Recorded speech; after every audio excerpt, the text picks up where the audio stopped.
आज मेरा बिलीव है कि परमेश्वर का वर्ड जो आप सुनने जा रहे हैं वो आपके हृदय को आशीषित करेगा, क्योंकि आज इस मीटिंग में आने वक्त मेरा मन इतना आनंदित था, क्योंकि आज जो वचन मैं आपको दे रहा हूं ये शायद मेरी जिंदगी का one of the most important word है जो आज इस मीटिंग में मैं आपके साथ शेयर करने वाला हूं। इसलिए मैं मौसम से दुखी नहीं था, प्रभावित नहीं था। मैं जानता था कि परमेश्वर ने मुझे ये वर्ड दिया है और ये मार्वलस था। मैं आनंदित था आज दोपहर से, क्योंकि परमेश्वर ने मुझे दोपहर तक सिर्फ आधा मैसेज दिया था, कंप्लीट नहीं दिया था, लेकिन दोपहर को जब मुझे फुल मैसेज मिला तो मैं इस बात से आनंदित था और मैं ये जानता था कि ये मैसेज सचमुच आज के समय की जरूरत है कि पवित्र आत्मा आपसे क्या कहना चाहता है। इसलिए मैं ये चाहता हूं कि आप सब डिस्ट्रैक्शंस को, गीले कपड़ों को भूल कर बिल्कुल 100% दिमाग से बैठकर, चाहे आप गीली जगह बैठे हैं बैठ जाओ और ये मिरेकल देखो।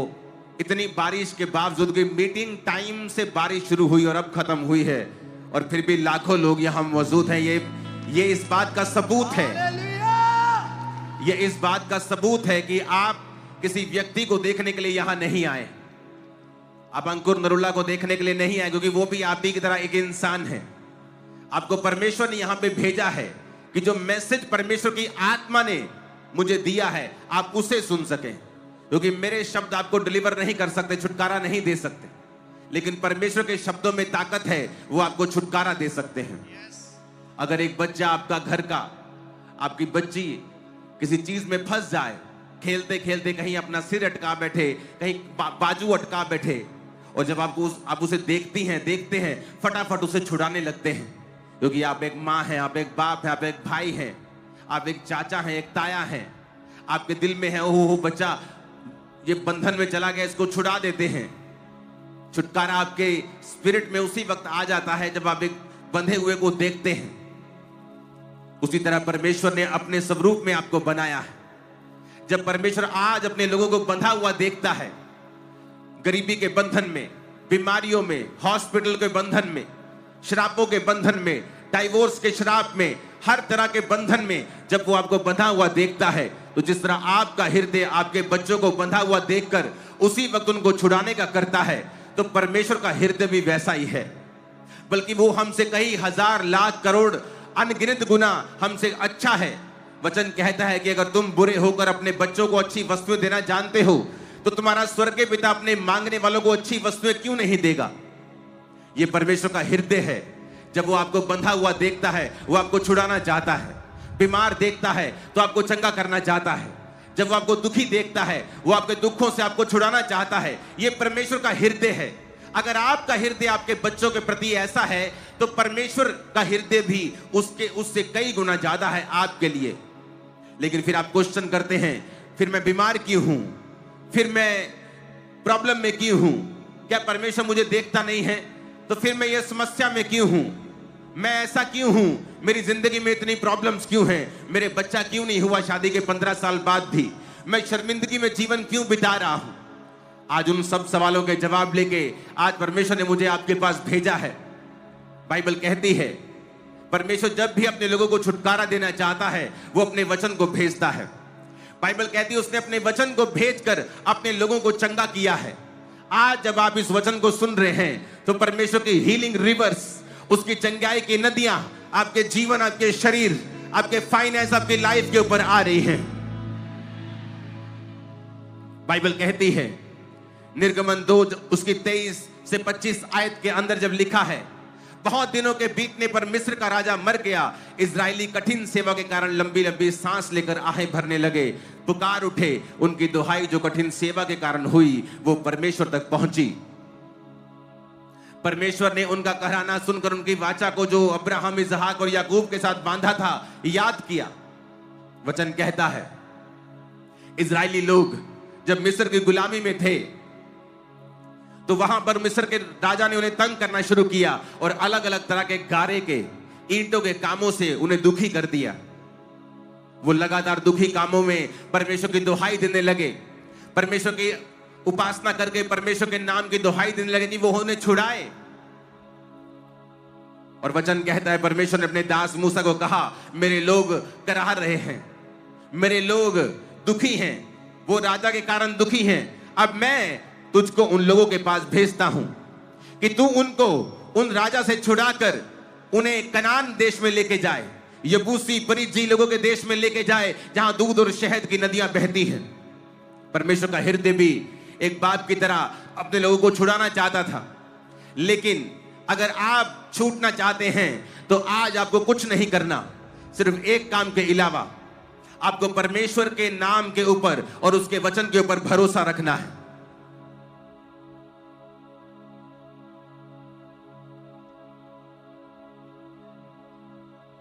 आपको वो सुनना है जो परमेश्वर का आत्मा आपसे कह रहा है। आपको वो ध्यान से बातें सुननी है जो परमेश्वर का आत्मा आज आपसे बोलेगा। जब भी लोगों ने कहा, जब लोगों ने प्रार्थना की परमेश्वर में छुड़ा, परमेश्वर ने अपने दास मूसा को भेजा उन्हें छुड़ाने के लिए। परमेश्वर ने उनके दुखों को इस्तेमाल किया। वो लोग जब मिस्र की गुलामी में थे तो अपनी गुलामी में कंफर्टेबल हो गए थे।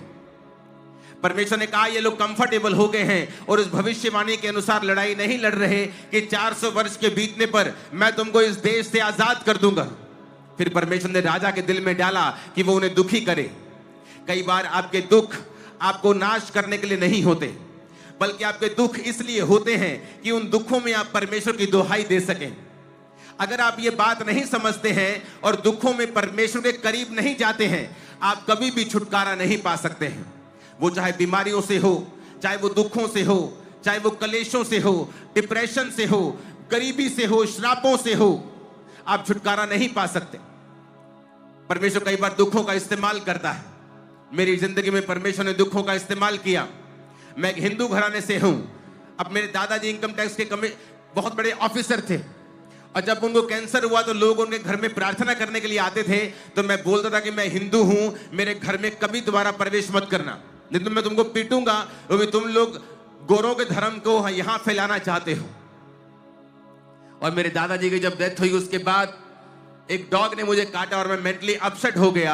और फिर दुखों ने और बीमारियों ने और डिप्रेशन ने, सीवियर डिप्रेशन, कि भांग की टिक्कियां खा के भी, ओवर नशा करके भी डिप्रेशन से मुक्ति नहीं मिलती थी, सुसाइड करने तक आ चुका था।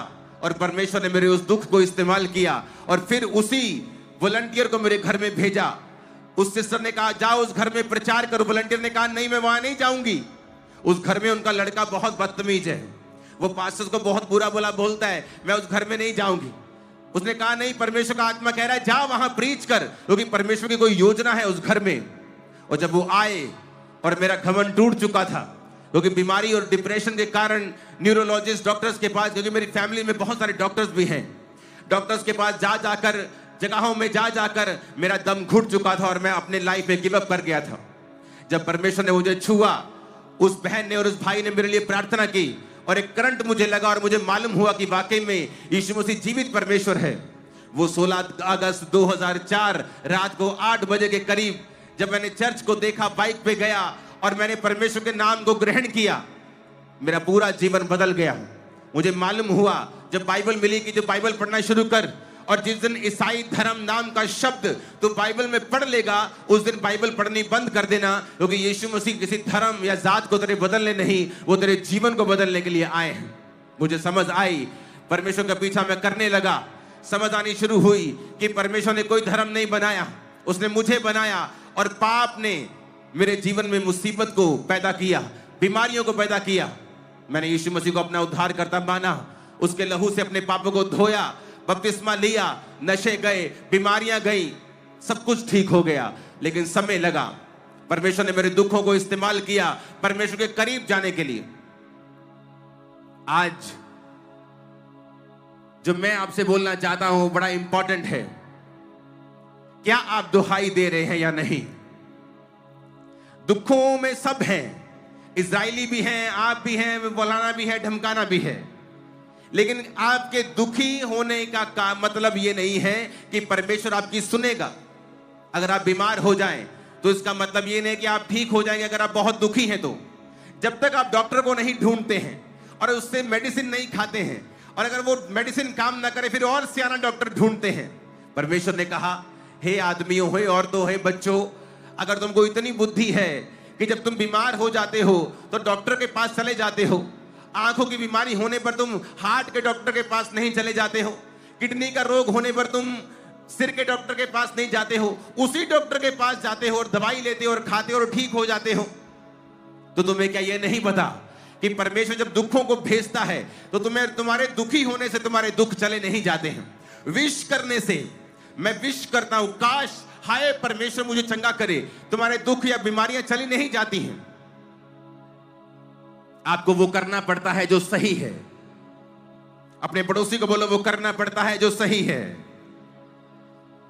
आज एक स्टोरी मैं आपसे शेयर करूंगा, एक मार्वलस स्टोरी, प्रार्थना की स्टोरी, कि प्रार्थना से क्या क्या नहीं हो सकता है, प्रार्थना करने से क्या बदलाव हमारी जिंदगी में आते हैं।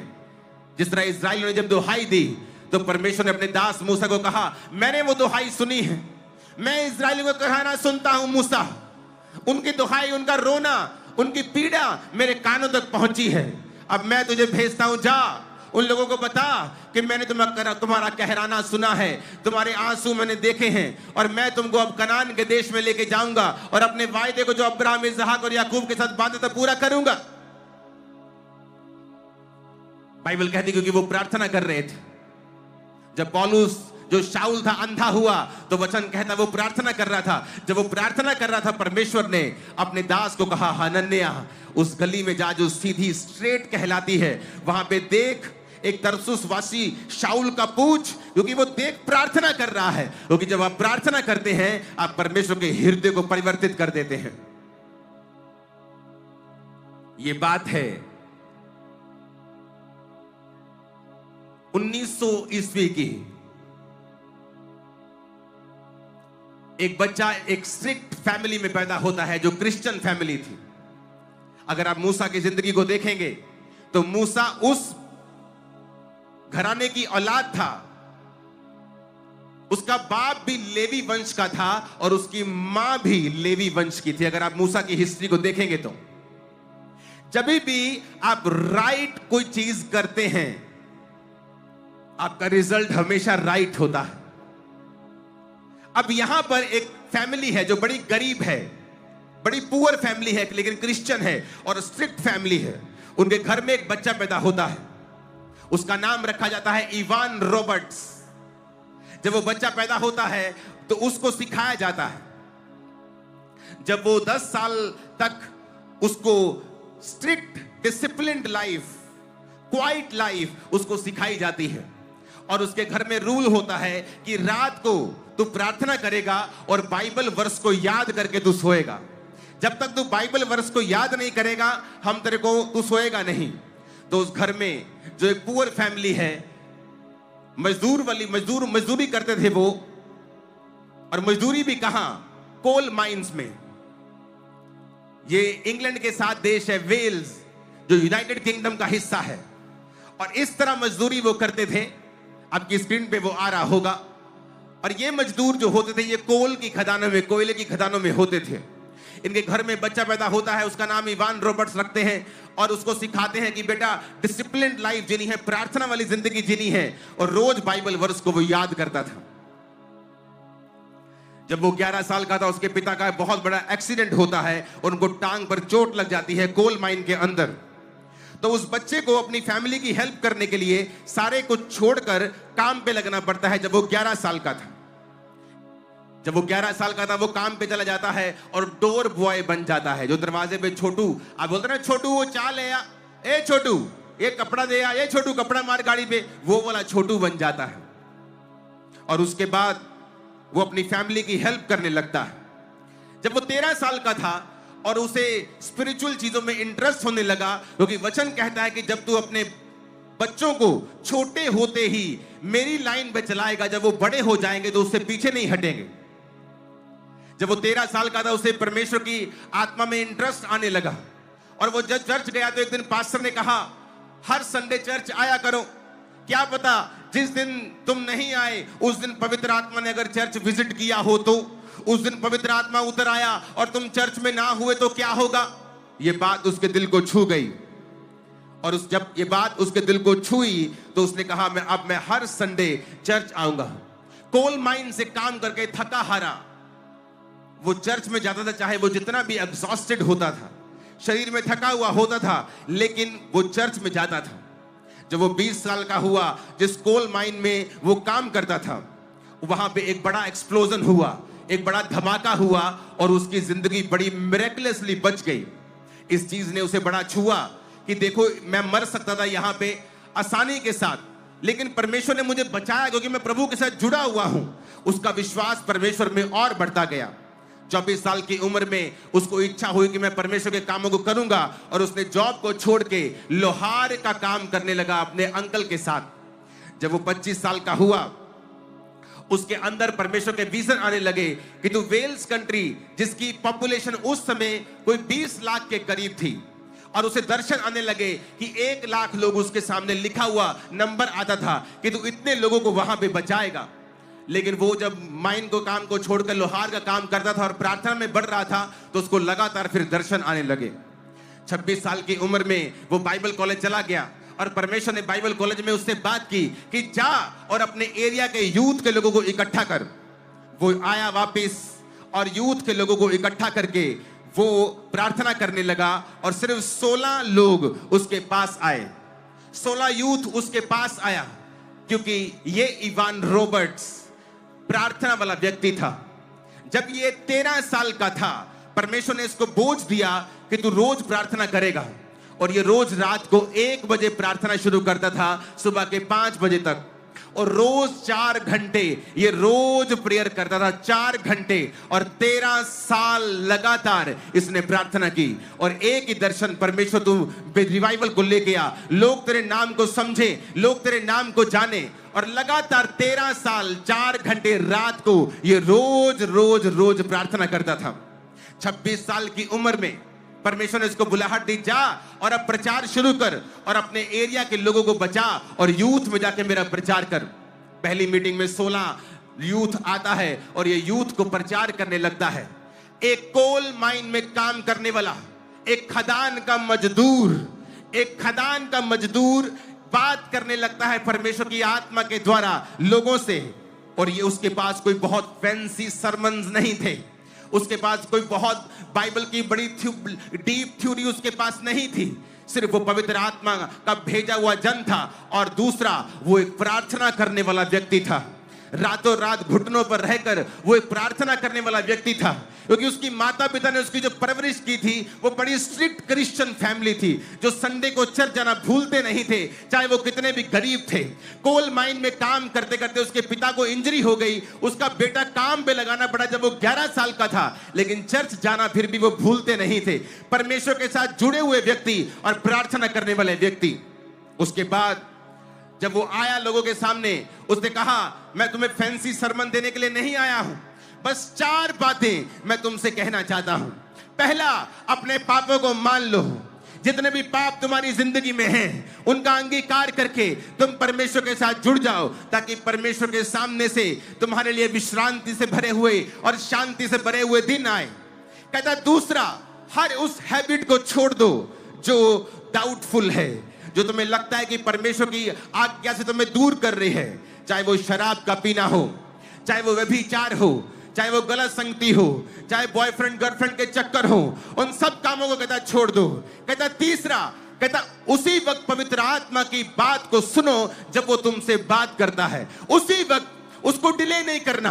अगर तुम खाना खा रहे हो और अपने दोस्तों से बात कर रहे हो और पवित्र आत्मा तुमसे कहे बेटा जाकर प्रार्थना कर, तो उसी समय चले जाना है, परवाह नहीं करनी तेरे दोस्त क्या कहेंगे।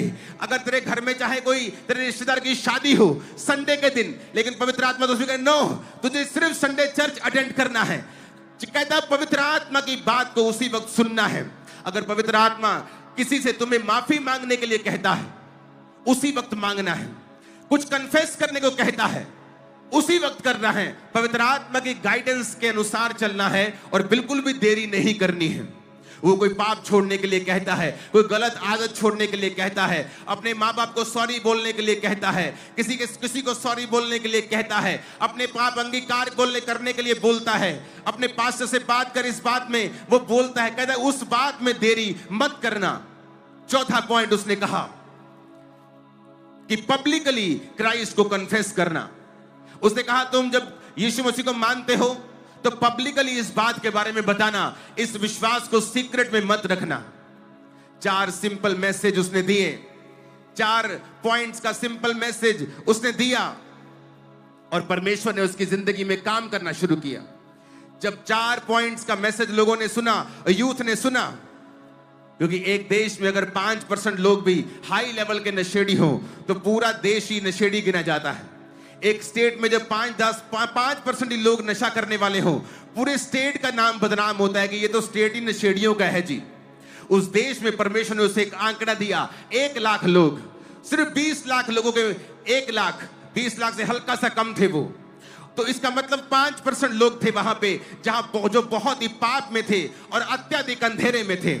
जब उसने प्रीच करना शुरू किया तो वहां पे जो न्यूज रिपोर्टर्स थे, वहां पे जो मेन न्यूज चैनल उसका नाम था द वेस्टर्न मेल, उस न्यूज़पेपर में अलग अलग तरह के स्पोर्ट्स के कॉलम्स आते थे कि आज ये व्यक्ति आ रहा है, आज ये क्रिकेट हो रहा है, आज ये फुटबॉल का मैच है। लेकिन जब उसने प्रीच करना शुरू किया और लोगों ने क्राइस्ट को एक्सेप्ट करना शुरू किया और 1 लाख लोग 1-1.5 साल के अंदर अंदर बचा दिए गए उस देश में। बेदारी ने पूरे देश को घेर लिया, न्यूज चैनल्स के ऊपर ये आने लगा, आज इतने लोगों ने तौबा की, आज इतने लोगों ने क्राइस्ट को अपना जीवन दिया। पूरा न्यूज चैनल ने, पूरे न्यूज रिपोर्ट ने, उस न्यूज़पेपर ने एक पूरा पेज एक इस पास्टर को डेडिकेट कर दिया। जो बड़े बड़े उस न्यूज पेपर के बड़े बड़े जो रिपोर्टर्स थे वो पास्टर्स के संग जाने लगे मीटिंग्स में और मीटिंग की सारी जानकारी वो लिखते थे। आज इस जगह पे मीटिंग हुई और इतने लोगों ने क्राइस्ट को अपना जीवन दिया और परमेश्वर ने अजीब काम करने शुरू कर दिए। बेदारी पूरे एरिया में हिट कर गई, यूथ परमेश्वर का काम करने लगा, वो वर्शिप करने लगे, वर्शिप में रोते थे, चिल्लाते थे, परमेश्वर की स्तुति करते थे, आराधना करते थे। कोई उनको मैड मैन बोलता था, कोई पागल आदमी बोलता था, कोई बोलता था ये दिमाग इनका खराब हो गया है। लेकिन उस एरिया में इतना काम हुआ कि उस एरिया के सारे बार्स, सारे पब बैंकरप्ट हो गए, क्योंकि वो सारे लोगों ने शराब पीना बंद कर दिया और पब्स में जाना बंद कर दिया। उन पब्स ने, जिन न्यूज़पेपर्स की मैं बात कर रहा हूं, वो क्रिश्चियन न्यूज़पेपर्स नहीं थे, वो वहां के सेकुलर न्यूज़पेपर थे। इसका मतलब वो सब धर्मों को मानने वाला न्यूज़पेपर था। इसका मतलब ये नहीं कि वो क्रिश्चियन न्यूज दे रहा है तो शायद वो क्रिश्चियन होगा, एक्साइटेड हो गया होगा कि मेरे धर्म का काम हो रहा है, लेकिन ऐसा नहीं था। वो एक सेकुलर न्यूज़पेपर था और वो लगातार छाप रहा था कि रिवाइवल हिट कर चुका है वेल्स को। वेल्श रिवाइवल 1904 और 5, 1904 और 5 का वेल्श रिवाइवल वो लिखा हुआ न्यूज़पेपर के ऊपर आता था। आज इतने लोगों ने तौबा की, आज इतने लोगों ने क्राइस्ट को अपना जीवन दिया। शराब पीनी बंद कर दी लोगों ने। पब्स ने रिटन डॉक्यूमेंट लिखा, पब्स और बार के मालिकों ने अपने लेटर हेड्स के ऊपर लिखा और कंप्लेंट की कि जब से इस व्यक्ति ने इस शहर में प्रचार करना शुरू किया है, हमारे पब्स बंद हो गए हैं, हम बैंकरप्ट हो गए हैं, क्योंकि जो लोग शराब पीने के लिए हमारे पास आते थे वो सारे चर्च जाने लगे हैं।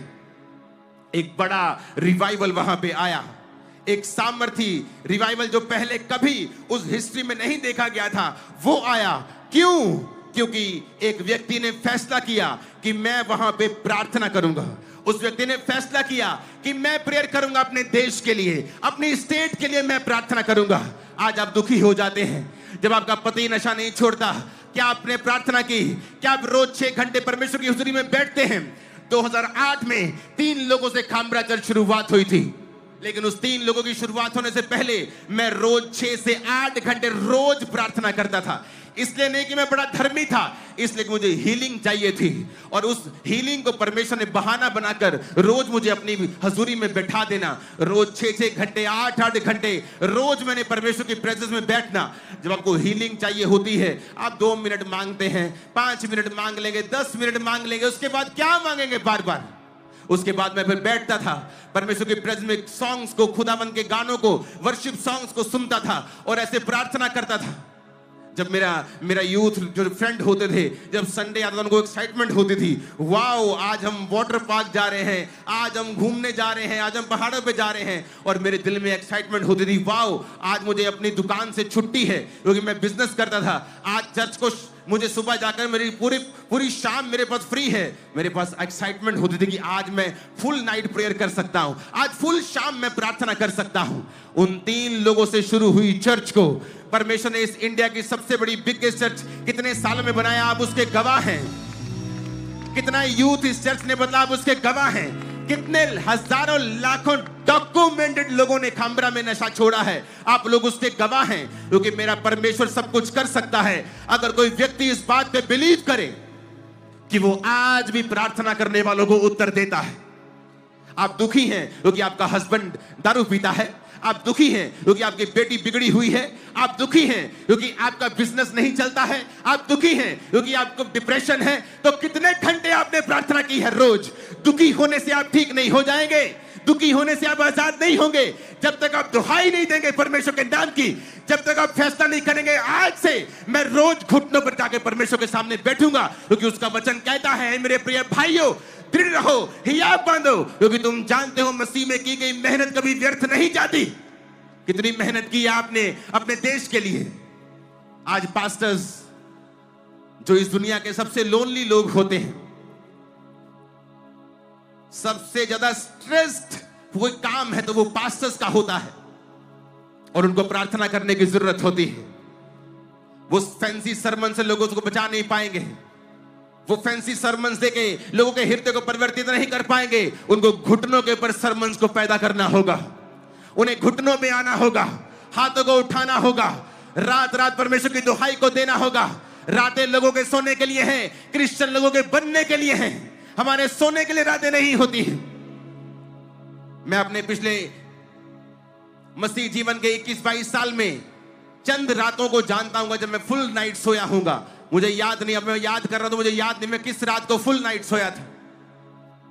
आपको एक प्राइस पे करना होता है, एक मूल्य अदा करना होता है, क्योंकि परमेश्वर सुनने के लिए तैयार है। अगर आप बच्चों को आप छुटकारा देने के लिए तैयार हैं तो परमेश्वर आपको छुटकारा देने के लिए तैयार है। लेकिन कहां है आपकी प्रार्थना, कहां है आपका विश्वास? क्या आप गरीब होकर भी चर्च जाते हैं? गरीब होकर, दुखी होकर, एग्जॉस्टेड, थके हारे होकर भी क्या आप चर्च में हैं? आज थोड़ी सी बारिश हुई और आपसे बारिश नहीं संभली, लेकिन आपसे तो संभली, आप यहां हैं, लोगों से नहीं संभलती है। मेरी बात को ध्यान से समझना, आज से लाइफ चेंज हो जाएगी। बड़े बड़े न्यूज़पेपर उसके बारे में छापने लगे, पूरा कॉलम उसको दे दिया, न्यूज़पेपर का पूरा कॉलम आता था। आज यहां बेदारी सभा हुई, इतने लोगों ने तौबा की, इतने लोगों ने बपतिस्मा लिया। इस इवान रॉबर्ट्स की बात करो जिसकी पिक्चर आप स्क्रीन के ऊपर देख रहे हैं। वहां पे कोयले की खदानों में एक और काम हुआ। जब कोयले की खदानों में बेदारी शुरू हुई तो कोयले की खदान के सारे वर्कर जो थे वो मसीह में आ गए, और मसीह में जब आ गए तो वहां पे एक काम हुआ, जो कोयले की प्रोडक्शन थी वो पूरी तरह से कम हो गई, बहुत कम हो गई। उसका रीजन ये था कि वहां की खदानों के अंदर जितना कोयला था, वहां के घोड़े जो होते थे उन घोड़ों पर वो लाद कर उन कोयले को वहां से निकालते थे। तो उन घोड़ों के लिए नीचे ही अस्तबल बनाए जाते थे, नीचे ही सारा कुछ। खदान नीचे बहुत बड़ी होती है, अगर आपको कोयले की खदान के बारे में नहीं मालूम तो नीचे ही पूरा एक तरह का बहुत लंबा होता है। ये देखो, उनके अस्तबल भी वहीं रखते थे, और कोयले को ऐसे डंडे लगाकर उस छत को ऐसे रखते जमीन को कि वो नीचे धंस ना जाए। धंसने से बहुत से मजदूर मरे हैं इंडिया में, पूरी दुनिया में अभी भी मरते रहते लोग, अगर आप न्यूज फॉलो करते हैं तो। क्योंकि वो जो घोड़े थे उनको ट्रेंड किया गया था। अगर मैं जिस जगह पे जन्मा हूं वो सुन्यारा मोहल्ला है जलंधर का, वहां पे गाड़ी नहीं जा सकती अंदर, कार नहीं जाती। अगर दो स्कूटर भी आमने सामने ऐसे आएंगे तो एकदम से पास नहीं करते, रुक के थोड़ा टेढ़ा मेढ़ा होके पास करते हैं। सब अमीर लोग भी वहां रहते हैं, ऐसा नहीं कि गाड़ी नहीं तो गरीब लोग रहते हैं, अमीर लोग भी वहीं रहते हैं। लेकिन जब वहां पे किसी ने कंस्ट्रक्शन करनी होती थी, मलबा उठाना होता था या कुछ रेत लेके आने, तो गाड़ियां नहीं आती थी तो गधों पे लेके वो आते थे। तो जब मैंने ये स्टोरी पढ़ी मुझे रिलेट हुआ, क्योंकि वहां पे गधों में शायद आज भी ऐसा करते हैं वो लोग जो बिल्कुल डीप गलियों में रहते, गलियां गलियां गलियां, अंदर गाड़ी नहीं जा सकती।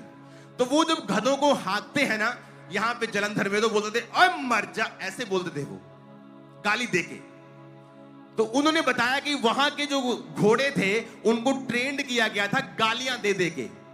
तो जब उनको वो मारते थे या निकालते थे कोयले की खदान से, तो जब वो गाली देते थे और कर्स करते थे, श्रापित वर्ड्स बोलते थे, तो घोड़े चलते थे। लेकिन जब वो मसीह में आ गए, उन्होंने कर्स करना बंद कर दिया। और जब कर्स करना और गाली देना बंद कर दिया, जब वो घोड़ों को बोलते थे कि चलने के लिए, घोड़े चलते नहीं थे क्योंकि उनकी ट्रेनिंग नहीं हुई थी। वो गाली को ही समझते थे, वो गाली नहीं देते थे तो घोड़े रुकते थे। उनको टाइम लगा घोड़ों को दोबारा ट्रेंड करने के लिए कि वो बिना गाली के चले, और तब तक कोयले की प्रोडक्शन उस देश में बहुत लो हो गई थी। इमेजिन करो, एक व्यक्ति जब वो 13 साल का था, वो व्यक्ति जो चर्च जाता था, वो व्यक्ति जो चर्च को छोड़ता नहीं था, कोयले की मान से थका हुआ भी चर्च जाता था, कोयले की मान से थका हुआ भी कंप्लेंट नहीं करता, प्रभु को इस गरीब घर में पैदा कर दिया। एक तो है ये गरीब, ऊते से ये करो, बाइबल वर्स रेडी करो, ये बाइबल वर्स याद करो, ये करो वो करो, क्या बकवास है ये। मुझे कोई अमीर घर पैदा करता है, शाम को मैं भी वाइन का गिलास पी रहा होता, मैं भी गाड़ी में घूम रहा होता, मैं भी कहीं इंग्लैंड की रानी के घर में पैदा होता। उसने ऐसा कुछ नहीं कहा। परमेश्वर के घर में जाता था कि कहीं आज अगर पवित्र आत्मा उतर आया और मैं वहां पे ना हुआ तो मुश्किल हो जाएगी। रोज हर संडे चर्च जाना, जहां मीटिंग होनी वहां जाना। एक 13 साल का व्यक्ति, और 0 से 10 साल तक वो अपने माता पिता के बिल्कुल डिसिप्लिन में रह के रोज रात को बाइबल वर्स को याद करके वो प्रार्थना किया करता था। एक प्रार्थना वाला व्यक्ति, उसे परमेश्वर दर्शन देता है कि अब बस कर और जाके मेरा प्रचार कर। लेकिन 13 साल रोज रात की प्रार्थना, आज लोगों को दिखा, न्यूज़पेपर्स ने देखा, लोगों ने देखा, सब कुछ हुआ, लेकिन लोगों ने ये नहीं देखा कि ये हुआ कैसे। आज पास्टर्स दुखी हो जाते हैं जब बेदारी नहीं देखते, जब चंगाई नहीं देखते, हीलिंग्स नहीं देखते। वो देखते थे ये मिनिस्ट्री कैसे बढ़ रही है। कोई मिनिस्ट्री फैंसी सरमन्स दे के नहीं बढ़ सकती है, अच्छी बातें सिखाकर कोई मिनिस्ट्री बेदारी को नहीं लेके आ सकती है। जब तक वो मिनिस्ट्री का सरमन आपके घुटनों के द्वारा आपके घुटने छील कर खुदा के सामने घंटों बैठकर जब तक ना जन्मा हो, जब तक वो सरमन ऐसा ना हो, लोगों के हृदय को चेंज नहीं कर सकता है। आज आप में से बहुत सारी यूथ है, मैं जानता हूं प्रोफेटिकली खुदावंद आपसे प्रार्थना करने के लिए कहेगा, और आप इस एरिया और इस पंजाब और इस इंडिया की बड़ी बेदारी का कारण होंगे इन जीसस ने। मुझे आमीन साथ चाहिए, और ऊंचे चाहिए, और बड़े चाहिए, और चिल्लाने वाले चाहिए। हालेलुया, आमीन, ऊंची आवाज में।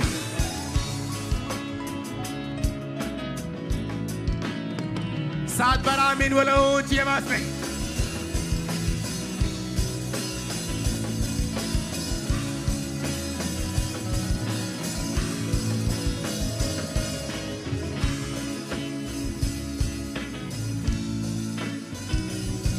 जब वहां पे परमेश्वर की बेदारी शुरू हुई तो वहां पे पुलिस थाने बंद होना शुरू हुए। पुलिस वालों ने अपनी क्वायर बनाकर चैपल्स में जाना शुरू, चर्चिस में जाना शुरू कर दिया। वहां पे एक रिवाज था कि जब वहां पे पुलिस में कोई क्राइम केस नहीं आने लगा, तो वहां पे एक रिवाज था कि वहां की कोर्ट्स जो थी वो बंद होने लगी। क्योंकि कोर्ट्स में एक रिवाज था कि जब जज वहां पे आता था और कोई क्रिमिनल केस वहां मौजूद नहीं होता था, तो उस एरिया और डिस्ट्रिक्ट की पुलिस जज को व्हाइट ग्लव्स देती थी। जब जज व्हाइट ग्लव्स पहनता था तो ये इस बात का संकेत होता था कि मेरी डिस्ट्रिक्ट जो है वो क्राइम फ्री हो चुकी है। तो जब एक दिन ऐसा हुआ कि कोई क्रिमिनल केस नहीं आया, पुलिस आई, जज को उन्होंने वो पहनाया, व्हाइट वाला ग्लव्स पहनाया, जज ने अनाउंस किया कि ये डिस्ट्रिक्ट क्राइम फ्री है। तो थोड़े थोड़े दिनों में फिर ऐसा होने लगा। एक समय आया जब क्रिमिनल केस आने बंद हो गए, वहां की कोर्ट्स को बंद करना पड़ा, पुलिस थानों को बंद करना पड़ा, पुलिस वाले क्वायर में शामिल हो गए। एक व्यक्ति जिसने परमेश्वर के हुक्मों को समझा, लाखों को चेंज कर दिया। आज मैं आपको एक बड़े लाखों की भीड़ के रूप में नहीं देख रहा हूं, मैं किसी एक से बात कर रहा हूं जो फ्यूचर में लाखों और करोड़ों को बचाने वाला है आप लोगों। मैं किसी एक से बात कर रहा हूं जिसके द्वारा उसका घराना बचाया जाएगा इसी साल और अगले साल। मैं किसी एक से बात कर रहा हूं जिसकी प्रार्थना के द्वारा उसका परिवार सारे श्रापों से छुड़ाया जाएगा। मैं किसी एक से बात कर रहा हूं जो अपने जीवन के सारे श्रापों से मुक्त होने वाला है इस प्रार्थना और इस वचन के द्वारा। आमीन ऊंचा चाहिए चर्च। Hallelujah, hallelujah. एक व्यक्ति की प्रार्थना ने पूरे देश को बदल दिया।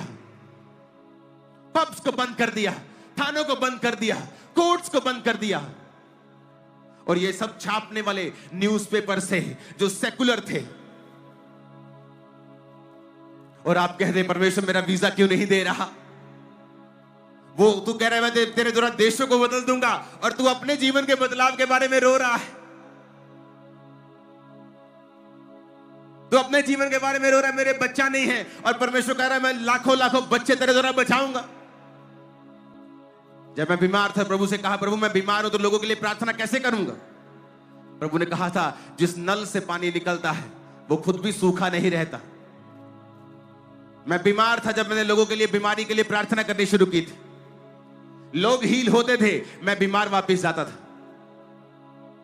लेकिन प्रभु का वचन पूरा हुआ, जिस नल से पानी निकला लोगों के लिए, वो नल भी सूखा नहीं रहा, और मुझे भी खुदा ने हील किया समय आने पर। और आज तक वो हीलिंग बरकरार है। 100%, 200% हो गया हूं अब मैं। क्या आप प्रार्थना करने वाले व्यक्ति हैं? अगर नहीं, आप कुछ नहीं कर पाएंगे। आप विश करते रह जाएंगे, आप काश काश करते रह जाएंगे, आपके जीवन में कोई बदलाव नहीं होगा। वो अपने वचन से बाहर नहीं जाता। उसने कहा है तू मुझे पुकार तो मैं तुझे उत्तर दूंगा, मैं तुझे छुड़ाकर ऊंचे स्थान पे रखूंगा जब तू मेरे नाम को जान लेगा, जब तुम मुझसे प्रेम करेगा। आप खुदा से प्रेम करते हैं तो चर्च कैसे छोड़ दिया, शराब कैसे पीनी शुरू कर दी, रिलेशनशिप में कैसे चले गए, किन हाथों से व्हाट्सएप पे गंदे मैसेज किए, किन हाथों से, किन आंखों से उस ब्लू मूवी को देखा। आज सोशल मीडिया ने आपकी जिंदगी बर्बाद कर दी। पाप आपके हाथों में ही है। झट नंगे लोगों को आप देख सकते हैं 2 सेकंड के अंदर। पास्टर्स भी इससे इफेक्टेड हैं, आज बहुत सा यूथ इससे इफेक्टेड है। कैसे बदलाव होगा जब शैतान इतने आधुनिक हथियारों के साथ आपकी जिंदगी में काम कर रहा है? जब तक आप तौबा नहीं करेंगे, हर डाउटफुल हैबिट को आप छोड़ेंगे नहीं, जब तक आप परमेश्वर की आत्मा की बात को उसी वक्त से सुनना नहीं शुरू करेंगे। अगर वो कहता है मेरे बेटे आज से इस जीवित चर्च में जाना है, मेरी बेटी आज से तुमने 4 घंटे प्रार्थना करनी है, कैसे बदलाव होगा? अपने आप बदलाव नहीं होगा। फिर परमेश्वर दुखों को भेजेगा कि ये खुद प्रार्थना नहीं कर रहा तो शायद मैं दुखों को भेजूं तो तब ये मेरी तरफ मुड़े। और यही कारण है आज बहुत सारे लोग दुखों में हैं कि परमेश्वर ये चाहता है कि ये मेरी ओर मुड़े, ये बेदारी का हिस्सा हूं, ये प्रार्थना करें, ये मेरी ओर आए ताकि मैं इनकी जिंदगी में बड़े काम करूं।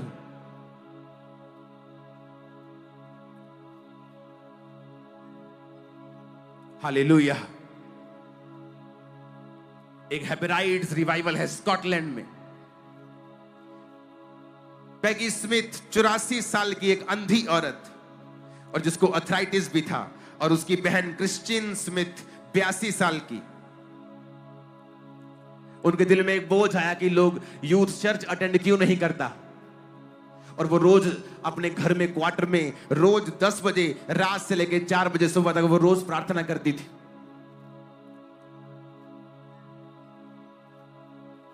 अंधी थी और अर्थराइटिस का रोग भी था उनको। आज किसी का सिर दर्द हो जाए, बोलता है मैं क्यों करूं प्रार्थना, यीशु ने कौन सा मुझे हील किया है, उसने कौन सा मुझे बच्चा दिया है, मैं कौन सा अमीर हूं, उसने मुझे कौन सा ब्लेस के सारा दिन मुझे दिहाड़ी करनी पड़ती है। प्रार्थना करी उसने 6 घंटे रोज।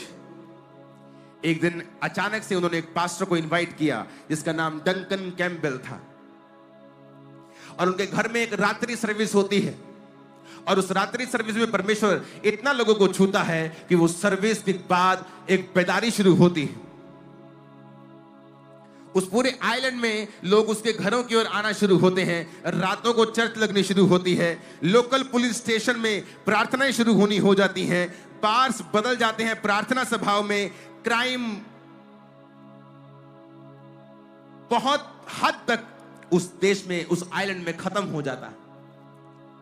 2 औरतों की प्रार्थना के द्वारा। और हम बिना प्रार्थना के सोच रहे हैं कि परमेश्वर हमारी जिंदगी में बड़ा काम करे। ग्वाटेमाला में एक जगह है अल्मोलोंगा। 1970 में वहां पे लोग इतने गरीब थे और वहां पे डोमेस्टिक वायलेंस थी, गृह युद्ध चल रहा था, शराब बहुत ज्यादा लोग पीते थे, विचक्राफ्ट बहुत करते थे, जाल ढूंढना बड़ा करते थे। और जो सॉइल वहां की थी, जो मिट्टी वहां की थी, वो अन्न नहीं दे रही थी, वो ज्यादा अन्न वहां पे नहीं देती थी। वहां पे एक लोकल पास्टर मेरियानो एक फास्टिंग और प्रेयर की चेन चलाते हैं और उसका नाम रखते हैं स्पिरिचुअल वॉरफेयर। और प्रभु से कहते हैं, प्रभु यहां की पॉवर्टी के साइकिल को, श्राप को तू तोड़ दे। और वो प्रार्थना करना शुरू करते हैं। अगले 20 साल के अंदर अंदर उस देश में इतना रिवाइवल आता है, उस आइलैंड पे इतना रिवाइवल आता है कि वहां पे 4 प्रिजन्स पूरी तरह से खाली हो जाते हैं। लास्ट प्रिजन बचता है, उसे भी एक दिन ऑफिशियली क्लोज करके उसे कम्युनिटी हॉल में बदल दिया जाता है। वहां की सॉइल पे परमेश्वर इतनी कृपा करता है कि वहां की सब्जियां दुनिया की सबसे बड़ी सब्जियों में आज एक कहलाती है। अगर आप वहां की सब्जियां देखेंगे, वो देखो लोगों ने हाथ में पकड़ी है, वो असली गाजर है, एआई पिक्चर्स नहीं है, आप देख लेना वहां पे, आप इसको सर्च करना, सब्जियों की पिक्चर्स आप पूरी तरह से और भी दिखाओ, और भी पिक्चर्स आपके पास होंगी। वो देखो हाथ के, पूरे हाथ के बराबर गाजर, और वहां पैदारी शुरू होती है। उसके बाद उसको वो छोटे से आइलैंड पे इतनी सब्जी रोज आती है कि वो मिलियंस ऑफ डॉलर्स में रेवेन्यू करना शुरू होते हैं। और पूरा पॉवर्टी का और गरीबी का साइकिल परमेश्वर 20 सालों के अंदर उस पैदारी में तोड़ के रख देते हैं। कारण एक पास्टर डिसाइड करता है, आओ फास्टिंग करते हैं और प्रेयर करते हैं। आज का क्रिश्चियन कहां है? वो टीवी के सामने बैठा है, वो नेटफ्लिक्स के सामने बैठा है, वो शादियों में मगरूर है, बिजी है, काम धंधे में लगा हुआ है। लेकिन ये चीजें आपको छुड़ा नहीं सकती। उसे छुटकारा चाहिए, लेकिन वो जानता नहीं छुटकारा होगा कैसे। अगर रोने से छुटकारा हो जाता तो दुनिया को कोई भी आदमी मरता ना। अपने जवान हस्बैंड को मरता देके फिर वो औरतें रोती और उसको बचा लेती, लेकिन ऐसा होता नहीं है। अगर एक अंधी औरत की प्रार्थना से पूरा आइलैंड, पूरा वो एरिया बदल सकता है, वहां के जेल्स बंद हो सकती हैं, एक जेल को बंद करके कम्युनिटी हॉल में बदल दिया जा सकता है, तो आप क्या प्रार्थना नहीं कर सकते? जब लोग मेरे पास आते हैं, मेरी फैमिली में ट्रबल है, मैं बोलता हूं प्रार्थना करो। मुझे लगता है कि प्रार्थना मतलब प्रभु से एक बार बोलेंगे, प्रभु जी करो कुछ। प्रार्थना मतलब प्रार्थना करो 2 घंटे, 3 घंटे, 4 घंटे, 5 घंटे, 6 घंटे, 8 घंटे। कब? रोज। जब तक रिजल्ट नहीं आता रोज करो। मैंने सालों प्रेयर की। अपनी लाइफ का बिगेस्ट ब्रेक थ्रू पाने से पहले मैंने 10 साल रोज प्रार्थना की और किसी किसी दिन 8 घंटे भी की। इसलिए नहीं कि मैं बड़ा धर्मी हूं, इसलिए कि मुझे छुटकारा चाहिए था। परमेश्वर ने मेरे दुखों को इस्तेमाल किया। मेंटली अपसेट के अटैक्स में बाइबल पढ़ना जरूरी होता था, क्योंकि दुष्ट आत्मा मुझे छोड़ के चला जाता था जब बाइबल पढ़ता था। इसी कारण से नया नियम 5-6 दिन में, 4 दिन में पूरा पढ़ लेता था। आज मुझे बाइबल याद है, बाइबल के वचनों की नॉलेज है।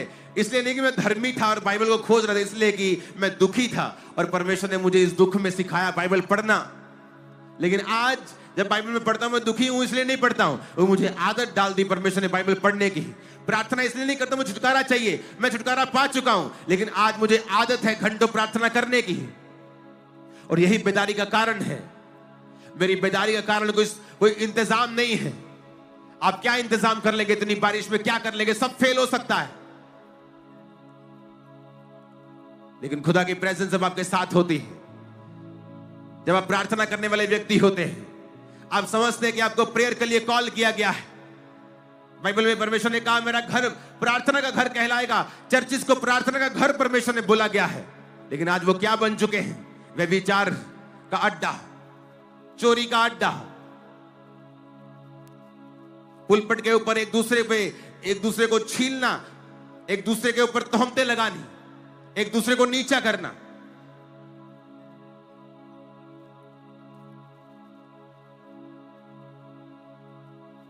कहां गया हमारा प्रेम कि होली स्पिरिट की बात को सुनना है, तौबा करनी है, पापों को खत्म कर देना है, गंदी आदतों को खत्म कर देना है, होली स्पिरिट को सुनना है, पब्लिकली क्राइस्ट को कन्फेस करना है। 4 पॉइंट्स ने पूरा देश बदल दिया। हालेलुया, ऊंची आवाज में बोलो हालेलुया।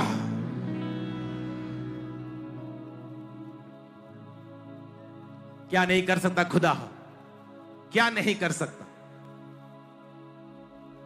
जब आपकी लाइफ में आपको लगेगा कि अब एक भी रात में निकाल नहीं सकता हूं, अगली सुबह आपकी जिंदगी की सबसे खूबसूरत सुबह होगी। जब आपको लगेगा कि नहीं ये हल नहीं हो सकता, medically it is impossible, naturally ये इम्पॉसिबल है, एक दिन आएगा जब आप बड़ा मिरेकल देखेंगे। अगर आप खुदा के साथ लगे रहेंगे, खुदा के साथ जुड़े रहेंगे, जो राइट है वो करेंगे। कब राइट करेंगे? जब सब कुछ अच्छा चल रहा है, तब तो हर बंदा राइट कर सकता है। एक लेवी घराने का पुरुष एक लेवी घराने की औरत के साथ तब शादी करता है जब वो मोस्ट डिप्रेस्ड टाइम था, इजरायली हिस्ट्री का द मोस्ट डिप्रेस्ड टाइम, जब राजा उनको बिल्कुल दुखी कर रहा था, तब मूसा पैदा होता है। आप अच्छा करें तब, जब सब कुछ अच्छा चल रहा है, वो तो सब कर सकते हैं, लेकिन जब आपकी लाइफ का डिप्रेस टाइम है, क्या तब भी आप राइट थिंग करने के लिए तैयार हैं? जब आपकी लाइफ में मुसीबतें हैं और तब भी आप सही चीज करने के लिए तैयार हैं, तो याद रखना आपके छुटकारे की शुरुआत हो चुकी है। वो गरीबी से छुटकारा, शर्मिंदगी से, श्रापों से, ट्रबल से।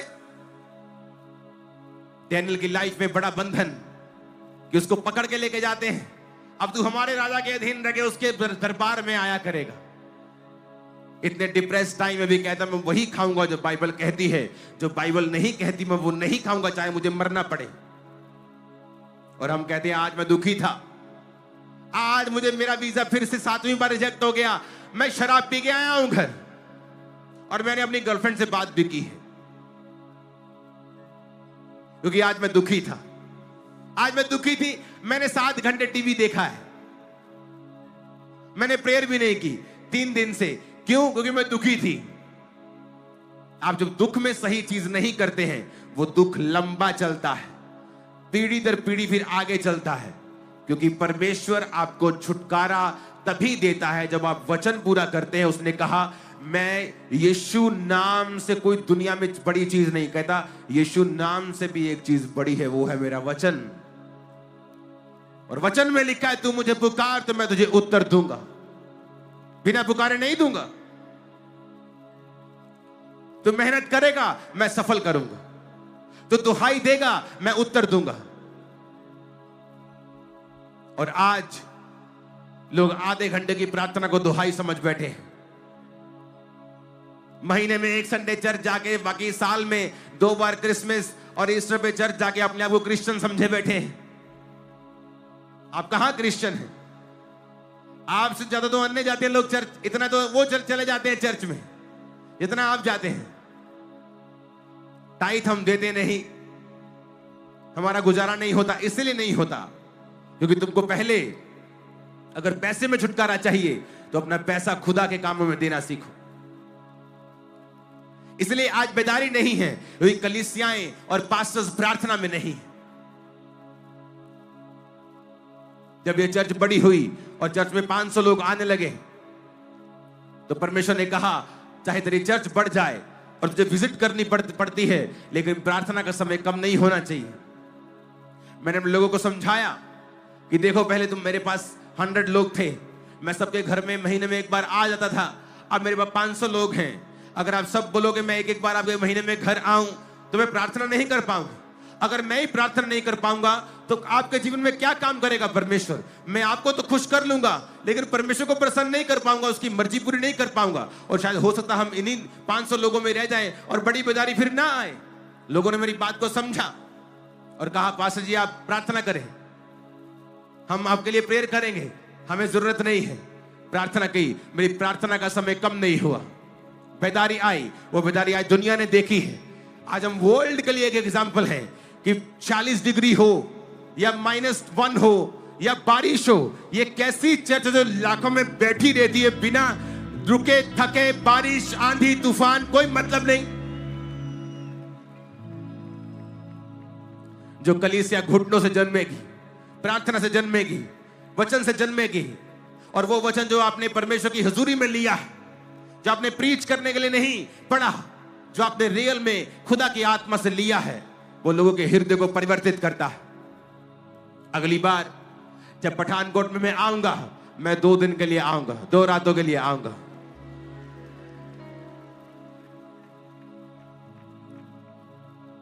तो अगली बार जब क्रूसेड होगा तो 2 दिन का होगा,